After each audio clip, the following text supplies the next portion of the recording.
Hello, and welcome to episode 10 of Relax, I Dare You. My name is Pamela McDowell. Thank you so much for joining me. So, each week I go on to talk about relaxation in the context of various topics. And this week I chose Stupidly Smart. It came out of a conversation I was having with a lady who works with me. And I'll give you some background on both of us is that we have both trained and worked as engineers. So, fairly book smart, intellectual, have some capacity for knowledge and stuff. And if you know of anyone who is in a professional capacity like that, there is a tendency to have a part of your identity wrapped up in what you know and your ability to intellectualize and figure things out. So I'm not entirely sure where this is going to go today, but let's see what's possible here. Um, so, first of all, I'd like you to just get a sense of even me talking about, oh, an engineer,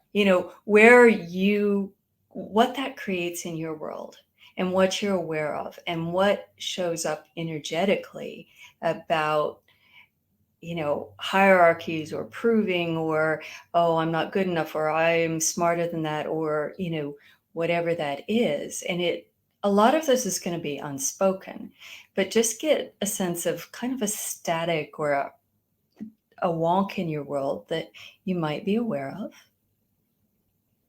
And what if you could actually just relax while you're present with that?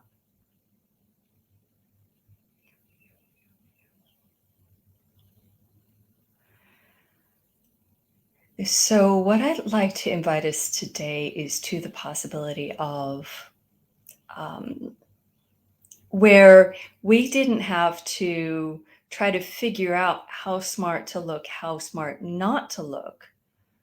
Yeah. And actually get to more space, more consciousness, and what's true. So, yeah, Elaine puts in here, we're not allowed to not have the answers. Wow. So, this world puts value on answers. The simple one is what's 2 plus 2? You're supposed to know all of that. You're supposed to know what's 4 times 5 and all of these. And then you are judged going through school, going through life on your ability to get the right answer, the best answer, the correct answer, which implies that there is a right answer and implies that the question that was being asked was actually relevant, which is all a lot of assumptions. So, can you get a sense of how? So, if you know, for example, like 2 plus 2, well, there's all sorts of different bases, and that could mean anything. Um, y- Sorry, I just kind of geeked math and I don't have the answer for that. But, so it's like if you know the questions to ask, there's so much more available. Yet you're expected to find the answer that fits the point of view of the person or the people who are asking the question. So if you know so much more than just what's available and you have so much curiosity about what might else be available, and you're trying to find the right answer and you're aware of how people will judge you if you have the right answer or if you have the wrong answer, does that give you a lot of choice? So everything that brings up in your world, can you just be aware that there's an energy there? And it's probably not relevant in where you would like to actually go with possibilities. Some of it might be relevant in terms if you're building a bridge, you might need the right numbers. But can you just relax into that and be aware of where things are relevant and where they aren't?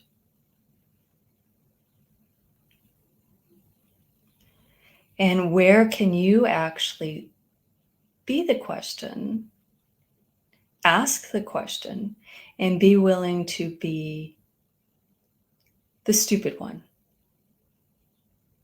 or the annoying one or even the smart one. So, you might even have this, you might be looking at, like, I don't want to make other people feel stupid, so I'm going to turn me down. Does that really help anyone? So you don't have to go out of your way to feel stupid, but what if you could ask a different question and be a different question? Is like, what is going to create greater here? Is this relevant? And I will tell you one thing, like when I first started in engineering, early 20s, looked like 19 or younger, female, surrounded by a bunch of older blokes, men. And they didn't want to hear what I knew. So I learned very quickly to start asking them questions to facilitate them getting to different information. And turns out it's something that I have a capacity for, so that's kind of cool.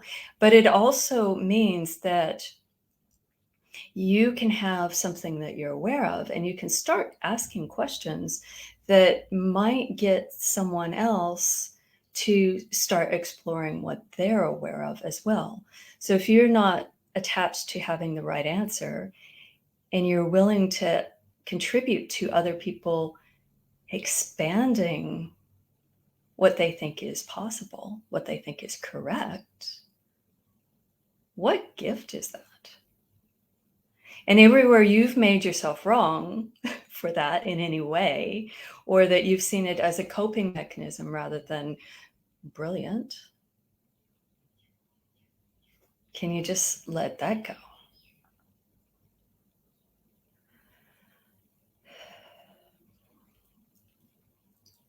So I don't know if you've noticed, and I like the people listening to this, some of you will have, you're like, I'm just here to relax. Thank you for coming. And some of you might be, well, I'm trying to choose a greater life. And thank you for coming too. And what if, regardless of what you're choosing in your world, that being more the question and the questions and willing to ask the questions was what would create the future and the futures that we know are possible, we hope are possible, we would like to be possible. And what if you could just relax into that for a moment? Because I'm pretty sure most of us have been told we're wrong, that we're dreamers, that we're just a stupid little boy or a stupid little girl. And yet, what brilliance do you have? Something I was listening to recently, they were talking about the amazing people in the world did not fit in. Einstein did not fit in. Da Vinci did not fit in. They were different. And there's a lot of different people who didn't fit in. Yet most of us have been trying desperately to fit in at some point or another. And what if that worked for you for a while? You can still use it to your advantage. And you didn't have to make you fit in as part of your identity. So I'd like you to get a sense of like all of the roles that you've played so far in this lifetime. So the daughter, the son, the brother, the sister, the mom, the dad, the auntie, the uncle, the black sheep, the smart one, the stupid one, the adventurous one, the reliable one, the trustworthy one, the engineer, the shop worker, the entrepreneur, the assistant, the. So all these definitions, all of these roles, would you actually be willing to let go of the solidity that makes you them and makes them you?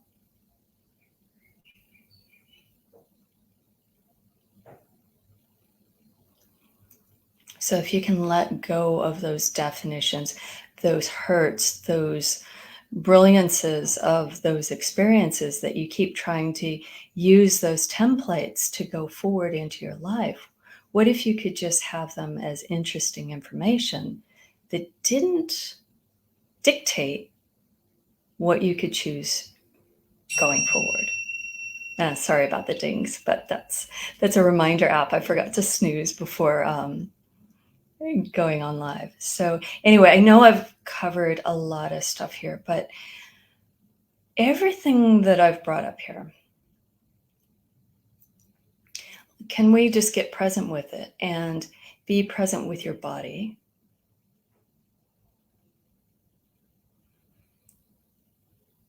Notice your breath going in and out of your body.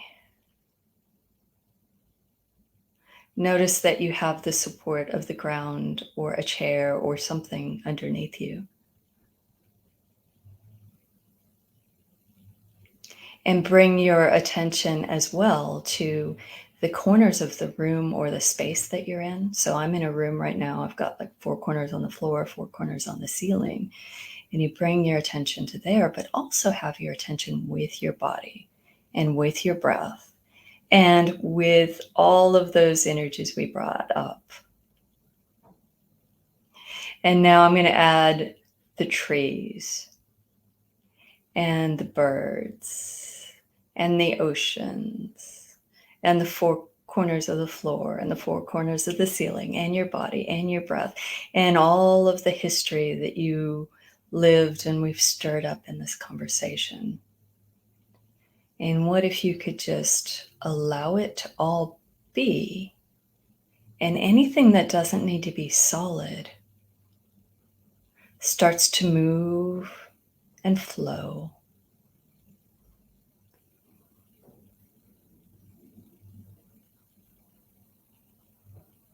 Any resistance that you're noticing, allow it to melt. Any walls, any preferences that you have, melt.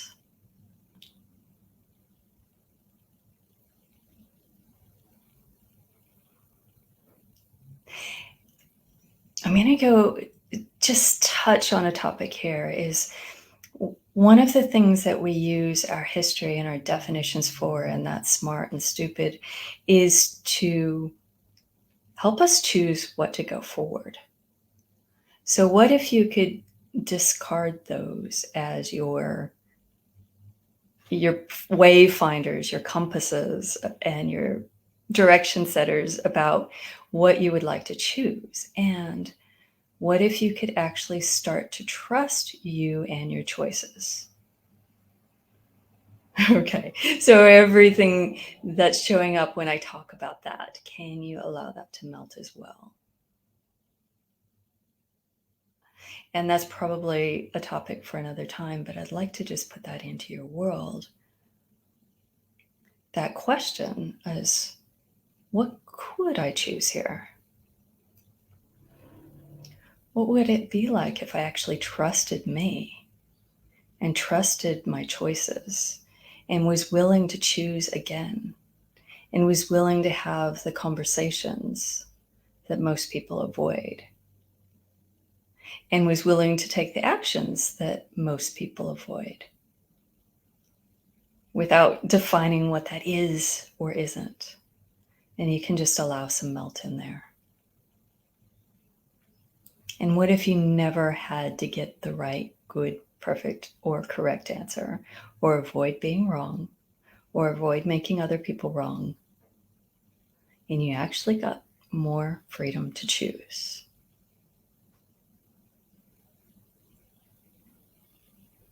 All right, I'd like to see more of that in the world. Thank you so much for joining me this week, and I will look forward to seeing you next time. I also have like um,